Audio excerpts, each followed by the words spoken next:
केरवा के पतावा पे न्योता पे ठवानी न्योता करीना स्वीकार जी।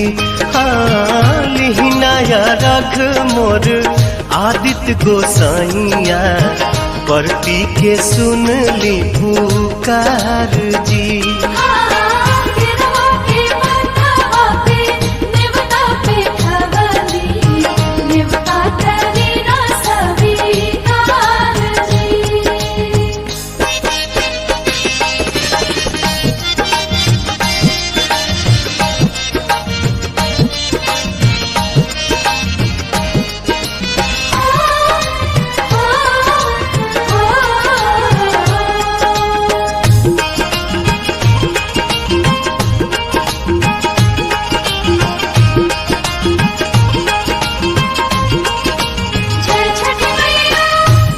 हम अरघ दुनो बेरा आदित्य तोहे सझिया फजीरे।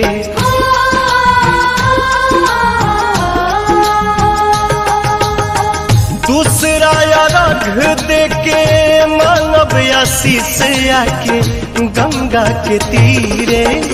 दिन के सहैया रौवे रोग हरैया जी रौवे से जग में जोर जी। हाँ केरवा के पतावा पे न्योता पे ठवानी न्योता करीना स्वीकार जी।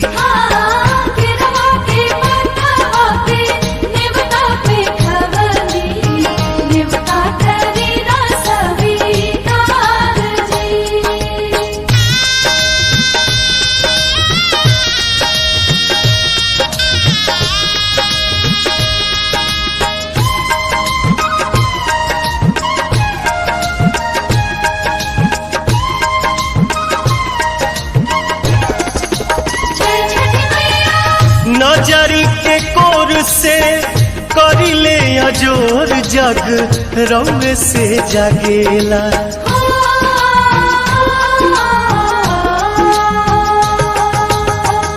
रौवे से रात होला रौवे से दिन काल चक्र चलेला। हर साल करब बरत आई छठी घटिया हमनी पकड़ब उपकार जी। हाँ लिहिनाया रघ मोर आदित्य गोसाइया परती के सुन ली पुकार जी।